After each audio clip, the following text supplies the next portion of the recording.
we found a sample, and it was, again, we're exploring in places where there were rivers and where there were lakes, and see signs of ancient life on Mars.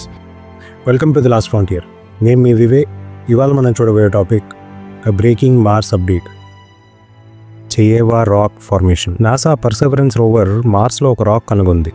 Science world ఏమంటుందంటే ఇది ఇప్పటికి 30 years లో strongest glue of life. ఈ rock కి పేరు చెయేవా falls. Sample పేరు sapphire క్యాన్యాన్. అందులో కనిపించిన లెపర్డ్ స్పాట్ లాంటి patterns iron and phosphate minerals మరియు ఆర్గానిక్ కార్బన్ ట్రేసెస్. భూమికి ఇలాంటి కాంబినేషన్ ఎక్కడ కనిపించినా మనం నార్మల్ గా అంటాం మైక్రోబ్స్ వర్క్ చేసిన మార్క్ ఇది అని. సో క్వశ్చన్, ఇది ఏలియన్ మైక్రోబ్స్ ఫుట్ ప్రింటా లేదా మార్స్ లో పెద్ద స్టోరీకి ఫస్ట్ క్లూవా? రండి చూద్దాం. ఇమాజిన్ మీరు ఒక సిఎస్ఐ డిటెక్టివ్ లాగా మార్స్ లో క్రైమ్ సీన్ ఇన్వెస్టిగేట్ చేస్తున్నారు. క్లూస్ అన్ని రాక్స్ లా ఉన్నాయి. Perseverance rover lipstick size sample drill చేసి సేవ్ చేసింది. ఆ ప్లేస్ లో కనిపించిన స్పాట్స్ భూమిలో